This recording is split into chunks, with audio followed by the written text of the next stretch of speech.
guys, Archie Luxury on the Paul Pluta channel. The Paul Pluta channel, your favorite home of luxury goods, luxury reviews. Remember, like, subscribe, and tell your friends about my channel. Tell your friends about my channel, because after all, guys, man cannot live on Google Ads alone. No, that's correct. Man can't live on Google Ads alone. So make sure you think about getting a paid review or getting some phone advice.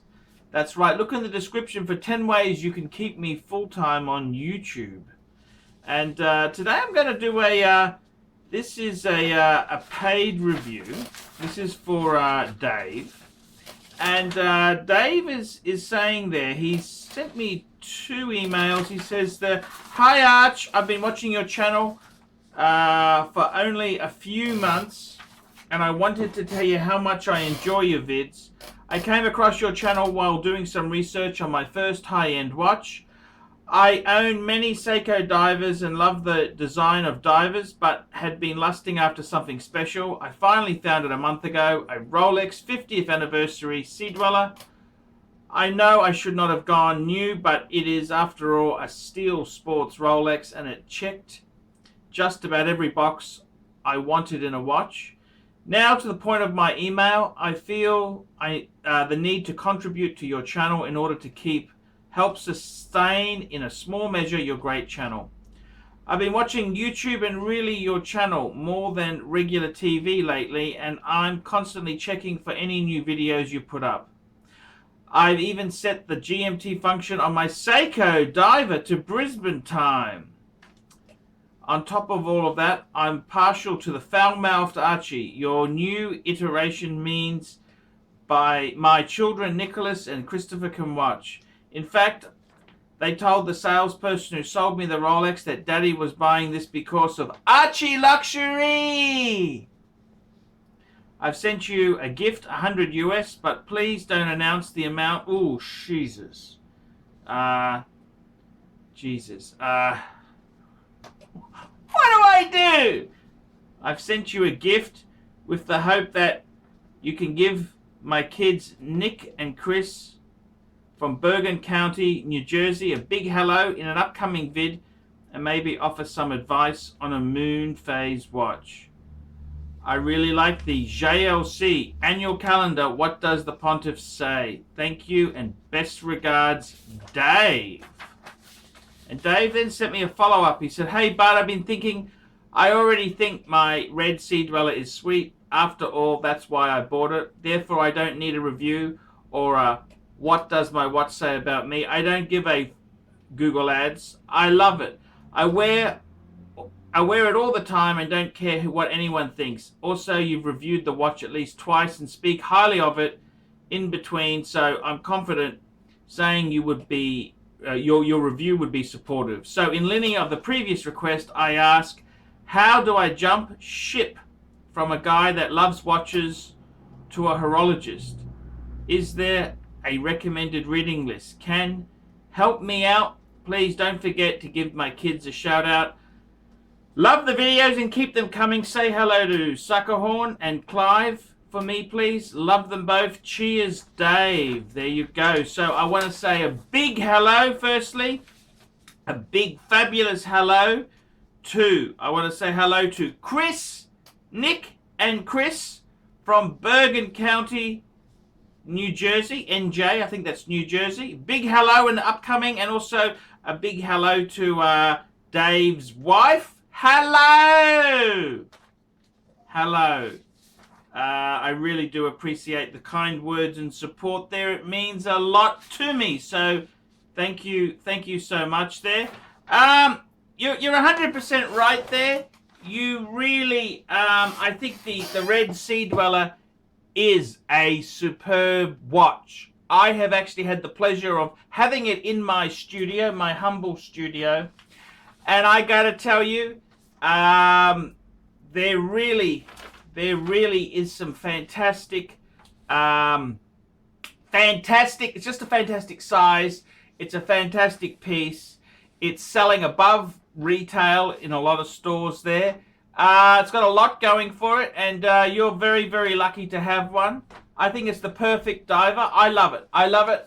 I love the Cyclops. I love everything about it. So there is no question of that. You made the absolute right decision by buying that watch. That's a great watch. Yes, I know I don't like to buy new. Sometimes if you're going to buy new, that's probably one I would have said, okay, that's okay, take a punt on it. I think they're going to be very collectible. The interesting thing is it's 43 mil. The deep sea was 44, but the deep sea was a lot fatter, so it wore bigger. Whereas the 43, I think is a really, I think they've got the proportions and the size absolutely perfect. So I'd say go for it. Go for it. Enjoy it. That is a great, great piece there. So thank you so much for having your Seiko set to Brisbane time. That is fantastic. It's good to see you love your divers. And look, I really love hearing the story of how you've gone through a bit of a history there. It's not just about owning the most, you know, you go through your Seiko divers and you built up to this. Well, I think it's the ultimate dive watch. Let's be honest there. The Rolex Sea-Dweller is one of the greatest divers of all time. So you can't dispute that fact at all. So absolutely well done indeed there. You really like the JLC annual calendar. What do I say? Look, Jaeger-LeCoultre makes so many wonderful pieces.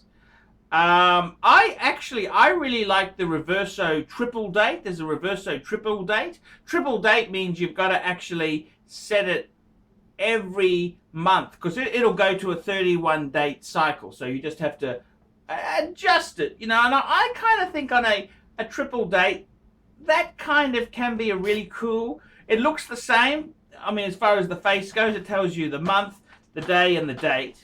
But it's got that extra little bit of interaction, and I really do love the triple date in the Reverso. I think that's just a beautiful, beautiful, beautiful watch myself there.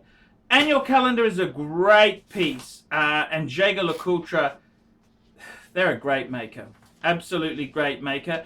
The only thing I will say is the market is very, very turbulent at the moment. The watch market is not doing well. So Rolex, it's safe to buy new. But Jaeger-LeCoultre, they have some really big depreciation, really massive drop. And I wouldn't be buying that new. You've got to be very careful. You'd either want to get a damn good discount, or you would you'd want to haggle like a bitch. That's for sure. You'd really want to haggle like a bitch there. That is for sure. That really, really is for sure there. Now, you're asking the question there, how do I jump ship from a guy that loves horology to a guy who's a horologist? Now, that's a guy who loves watches to a horologist. Well, look, there's a lot of fabulous books around there. I'm just going to turn this camera here so you can see. This is the Archie Luxury bookshelf there. See, have a look at that. So you can see the readings that you know, this is some of my books there, and on Rolex itself there, it's so many good watch books there. There's excellent books on Rolex. I buy everything that's got Rolex on it. There's the famous Dowling and Hess, the best of time Rolex, an unauthorized an unauthorized history. That's the Dowling and Hess. There's so many good books on Rolex. There's some very specialized ones. There's an Italian guy, Modini, very expensive. They're like $500 each. I've kind of thought, oh, that's a bit expensive. But these other ones here, they're normally about $150 mark. You get a lot of great watch books. The Rolex Report's a great book I've got. Vintage Rolex Sports Models. That's a very, very good book there. Basically, my advice to you, if you want to build up a little library on horology there, basically my advice would be go onto eBay, go onto Amazon, type in Rolex, see what books they've got, and just order. That's basically what I did. Whenever a watch book on Rolex came, I bought it. You get some that are, some are better than others. But hey, that's how it is in life. You take a punt. So I would suggest. The other thing is too, a lot of the brochures and magazines, collect those. That they give you a wealth of knowledge there. That really does help. It really does help keep things very cool there. I always find the brochures are handy. There's a great reference guide. I just when I just type in Rolex, Amazon, and as I said, eBay, any of the booksellers, specialist booksellers, and I think books, they're a bit like camera lenses. They always will hold their own. These books can be quite, and I don't baby my books. I'll pull them off the shelf and have a look in them and see them. I've got quite a few Rolex books there. I've got AP, the Royal Oak book. That's amazing. I've got general books which cover a whole variety. I've got some Patek books on Patek. Anything about watches, I just buy. So this is like, 20 years later, I got a bookshelf full of luxury goods type watches, catalogs, magazines. That's what I love to keep. So that's what I'd recommend. Keep that literature. That literature is so valuable. So I mean, and Rolex stuff, it seems to have some great value there. That is absolutely for sure. Absolutely for sure. Now your next question there is, you're talking about a moon phase. A moon. What was you asking about a moon phase? Oh, you're saying and maybe offer some advice on a moon phase watch. Moon phase watches. Well, this is an interesting thing, moon phase. I haven't actually owned many moon phase watches, but I've got to tell you, I've always been a sucker for Patek Philippe's. Often on their annual calendar and on their perpetual calendar, they will have a moon phase. My annual calendar, believe it or not, didn't actually have. It was the first incarnation of Patek's. They invented the annual calendar. It didn't actually have a moon phase, which was it was okay. It was okay. I wasn't a big. It wasn't a big deal breaker. I was just so thrilled to have a complicated Patek at the time. But I got to tell you, I really do love the Pateks with the moon phase. Some of the master controls in Jaeger-LeCoultre, they have a moon phase as well there. Moon phase, it's kind of a it's an interesting complication. I like it. I certainly would love to have a watch with a moon phase later on. Rolex has just released a Rolex Prince with the moon phase, which is pretty. It's a gold watch. Too expensive. I mean, come on, guys. A lot of the Princes, the Cellini line has been a very, very difficult, very suffered some really big depreciation. So I wouldn't really be pushing. I wouldn't recommending that. It's too new. You're going to be paying top whack. And 10 years down the track, like a model I really loved, which came out, say, 10 years ago, Rolex Prince, which was a Cellini line. The Rolex Prince originally was from the 1920s.